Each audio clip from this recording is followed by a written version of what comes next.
Good afternoon, everyone. My name is Glenn Blumhorst. I'm president of National Peace Corps Association, and I was a volunteer in Guatemala from 1988 to 91. And I've chosen today to represent my bio. What we're doing is a 6-word bio for myself today, and it is serving you, the Peace Corps community. And I chose that 6-word bio because really that's what this role here is all about for me at Peace Corps. We are about serving the community as an organization, and I have the honor and the privilege of being your servant as well in serving you as a member of this community. So I'm so very grateful for that opportunity. Very pleased to welcome all of you to Peace Corps Connect to the Future, an idea summit we're calling it. This is our first and hopefully our last virtual summit. This is a lot of hard work, and I just want to thank all the board directors, the members of our staff, volunteers and family and friends and others who really contributed to making this all possible. It's a lot of work compared to an actual physical gathering, and it's quite a different type of work that we had to undertake to make this happen. Today, we would have been normally celebrating and festivating, I guess is the word, at our annual national conference in Seattle. Today would have been Peace Corps Connect in Seattle. But as many of us know, things sometimes change. And this year, what happened on March 15, 2020, we heard the Peace Corps announce that they were making the unprecedented decision to suspend all volunteer programs and activities due to the COVID, and 7,300 or more Peace Corps volunteers were brought home and programs were suspended at that time. Lives were really turned down by the COVID pandemic, and that was just the beginning.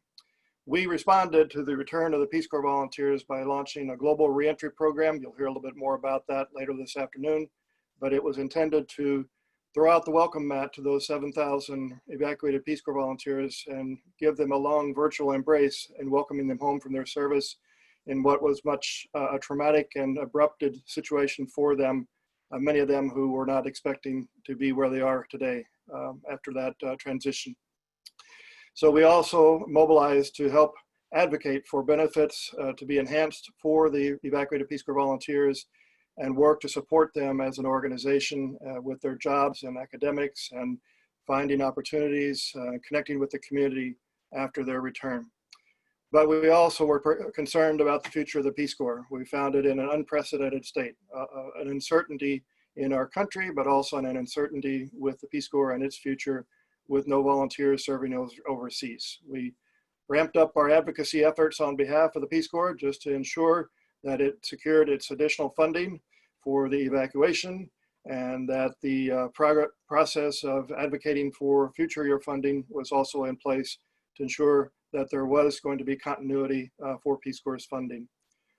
But ultimately, we had to decide to cancel Peace Corps Connect. And when we did, we were looking at really grim situation here in the United States in terms of the pandemic, where the death toll had reached over 100,000 from COVID-19, and more than 40 million individuals had filed for unemployment since mid-March. Many of them, and most of them actually, in communities of people of color.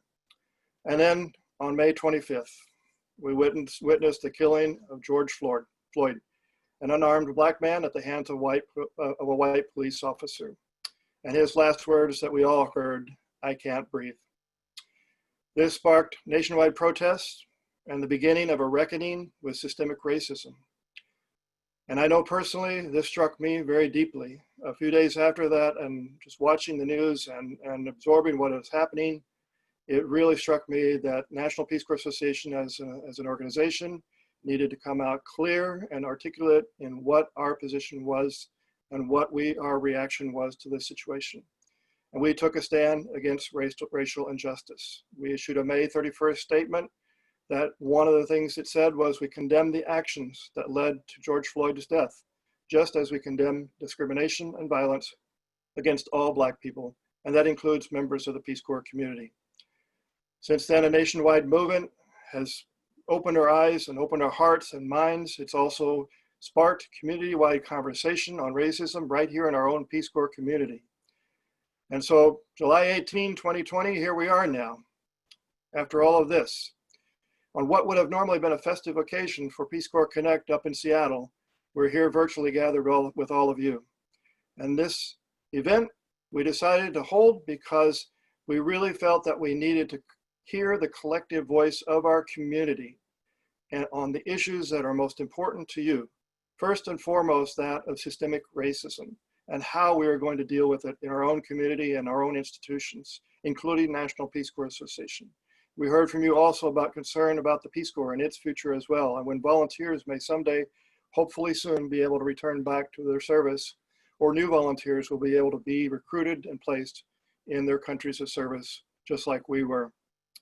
So we held a number of town halls throughout the last 2 weeks, 8 of them in total, and those town halls hosted conversations on a variety of different topics, and these topics then feed into this annual summit, and you're going to hear the report outs from those town halls, and you're going to hear the most salient issues that were identified, and even some really great ideas that came out of those.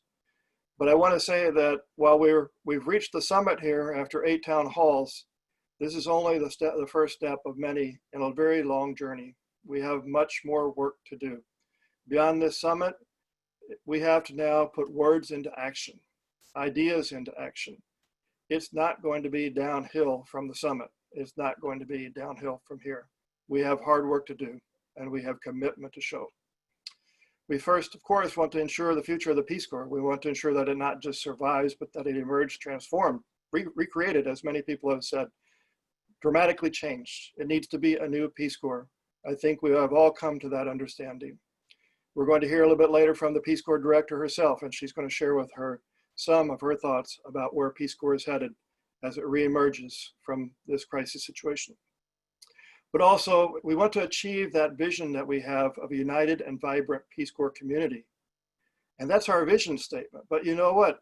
We need to include in our own vision statement that this is a committee that needs to be one that is diverse, inclusive, and welcoming, and that is a powerful force for the change that we want to see. That, my friends, is our utmost priority going forward. And you have my commitment that I will do all I can and work hard for you and with you to make sure that happens.